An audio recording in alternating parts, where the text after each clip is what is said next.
Voy a comentar un poco lo que estuvimos viendo en las jornadas, que ya van varias, ya van 5 jornadas de este foro de salud mental que estamos haciendo en el Hospital de Málaga, en donde lo que estamos viendo son problemáticas actuales de niños y adolescentes y cómo muchas veces estos niños y adolescentes terminan siendo patologizados sin tener en cuenta ni su historia, ni el contexto familiar ni social en el que viven. Estas jornadas específicamente trabajamos el tema de la violencia y el abuso sexual sobre los niños. En realidad, todo el tema del maltrato infantil es un tema muy importante porque nos encontramos con que muchas veces vienen niños que plantean dificultades de conducta, que plantean dificultades de aprendizaje, que plantean dificultades en cómo atienden o desatienden en clase o cómo se aíslan. Y estos niños terminan siendo patologizados, terminan siendo medicalizados sin tener en cuenta cuál es la historia que vivieron. Entonces se termina ubicando al niño como si él trajera un problema de entrada, como si hubiese nacido con un problema, cuando en realidad todo lo que le ocurre es efecto de múltiples situaciones que ha vivido en las cuales están involucrados los adultos. Hay una cuestión que es muy clara, y es que en el vínculo con un niño, el responsable es siempre el adulto. Entonces, el maltrato a un niño implica desde ya si quieren, un quiebre de las reglas. Es una transgresión grave. Hoy, la primera cosa sobre la que hablamos fue qué implica la violencia sobre un niño y cómo hay diferentes tipos de violencia. Pero además, ¿qué supone la violencia sobre un niño?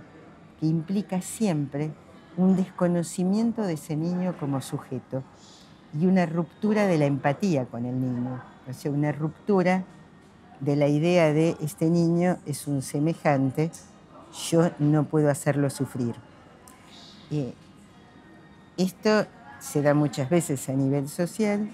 Nosotros nos ocupamos particularmente de situaciones en las cuales esto se da a nivel intrafamiliar, es decir, muchas veces son los propios familiares los que maltratan a ese niño, y esto quiebra muchas veces posibilidades tanto en el niño de identificación, tanto de saber quién es él, de poder ubicarse él como alguien valioso en el mundo, como también le quiebra posibilidades de pensar, de sentir, de fantasear, de soñar, de aprender. Es decir, un niño puede quedar como sobrepasado por esos estímulos que ha vivido, y cuando queda sobrepasado por estos estímulos que ha vivido, uno de los riesgos es que quede como anestesiado, no sienta. Y entonces después busque situaciones de choque, situaciones muy fuertes, situaciones en donde sea sacudido para poder sentir. También puede pasar que quede como desafectivizado, porque queda como sin poder no solo tener sensaciones, sino queda como sin poder sentir afectos. Y también puede quedar con agujeros de pensamiento, o sea, con dificultades para pensar, lo cual trae, por supuesto, dificultades en el aprendizaje escolar después. Todas estas cuestiones las tenemos que tener en cuenta.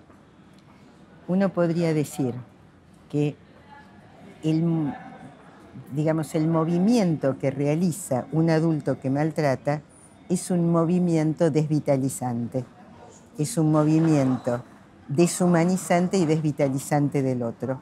Es decir, aniquila la vida.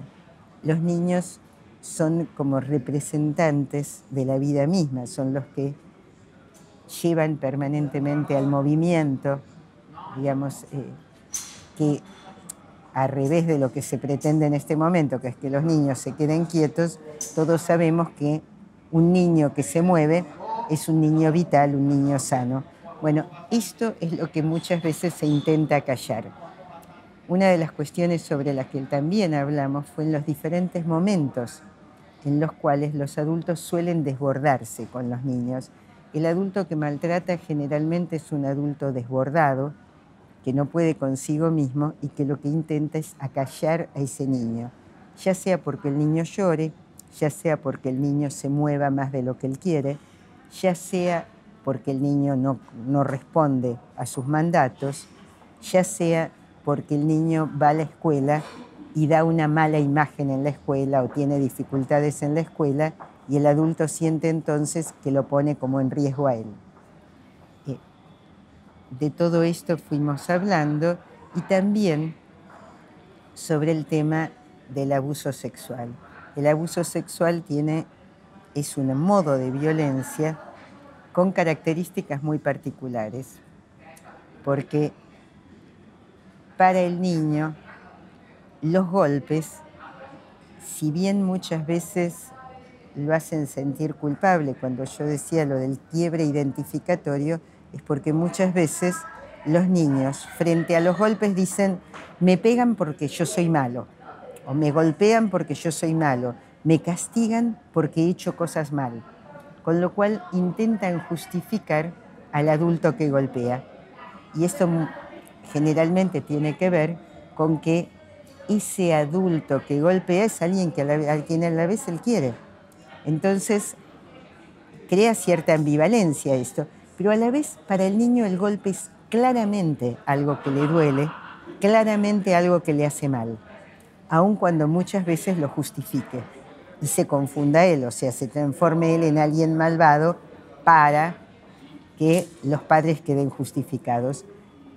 Con el abuso sexual, esto casi toma un modo más grave, porque el niño no puede suponer a veces o no puede saber si eso es bueno o malo.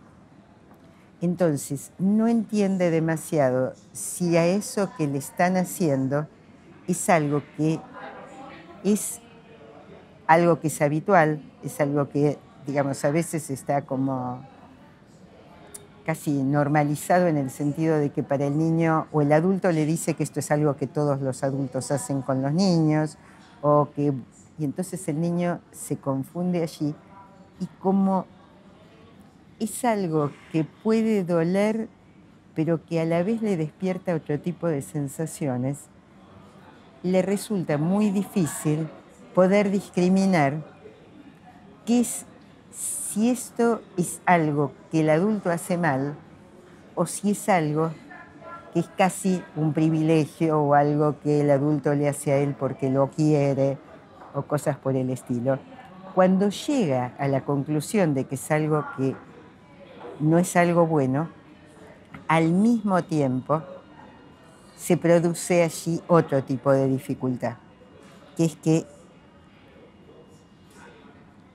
empieza a aparecer la culpa, algo así como, ¿por qué me han hecho esto? ¿Qué es lo que yo hice? Y esto muchas veces está propiciado por el adulto abusador. O sea, el adulto abusador generalmente culpabiliza al niño de toda la situación, además de prohibirle hablar sobre el tema, etcétera, etcétera. Esto lleva a que haya una cuestión que sea absolutamente fundamental. Tanto los niños golpeados como los niños abusados sexualmente, y particularmente estos últimos, tienen que poder contar, cosa que muchas veces les está prohibido. Digamos, tienen que poder decir aquello que les ocurre y por ende lo que es fundamental es que aquellos que los escuchamos, los profesionales, los maestros, otros familiares a veces, los escuchemos y les creamos. O sea, respetar la palabra del niño, escuchar al niño, entender que el niño cuenta lo que le pasa y que a veces lo cuenta de otros modos, que no solo lo cuenta con palabras, que a veces lo cuenta con dibujos, con juegos. Esto es clave, esto es absolutamente fundamental. Es importantísimo que un niño se sienta escuchado y que sienta que sus palabras son valoradas, que no se lo pone en duda, que no se lo entre a perseguir a él, que no se empieza a dudar de él por ser niño y que se supone entonces que el niño fantasea. Es muy claro la posibilidad de diferenciar si un niño está puramente fantaseando o si está contando situaciones vividas. También muchas veces se adjudica que alguien le dijo que dijera eso. En general se supone que si los padres están separados o están peleados, es la madre la que promovió esto. Esto en realidad es algo que solo ayuda a los abusadores. Digamos, tener ese criterio, por más que haya algún caso en el cual esto pueda ocurrir, no son las generales de la ley, o sea, no es lo que ocurre generalmente, y suponer esto de entrada lleva a que no se le crea al niño y muchas veces a que se lo revictimice al niño y que además se entre a perseguir a la madre. Entonces, todas estas cuestiones son cuestiones que son muy importantes que los adultos tengamos en cuenta, que los profesionales tengamos en cuenta. Son temas álgidos. Hay un porcentaje altísimo de la población que ha sido violentada de diferentes maneras y en general son temas de los que no se hablan. Y es más, son temas tan álgidos que son muy pocos, a pesar de la cantidad de situaciones de violencia y de abuso sexual que son cometidos, son poquitísimos las personas violentas y abusadoras que terminan en prisión o que tienen penas. Entonces, digamos, es toda una cuestión que es como para que nosotros pensemos qué es lo que nosotros como profesionales desde el campo de la salud mental podemos aportar en ese sentido. Por un lado, no revictimizar al niño; por otro lado, no confundir los síntomas que son efecto de situaciones de abuso y de maltrato con cuestiones tipo neurológicas, no patologizar al niño, no ubicar todo como si el niño fuera un ente aislado que crece por sí solo y no tiene nada que ver la situación familiar ni la situación social, que muchas veces también aporta en esto. Y también pienso que es importantísimo y fundamental que nosotros sepamos acompañar a ese niño, darle los tiempos como para que él pueda relatar y para que él pueda ir elaborando estas situaciones. Yo muchas veces digo que son niños con los cuales uno tiene que meterse en el infierno y acompañarlos en ese trayecto y escuchar lo que a veces uno tampoco quiere escuchar. No solo él no los quiere decir, sino que uno a veces tampoco quiere escuchar aquello que ese niño cuenta y que es fundamental que alguien escuche.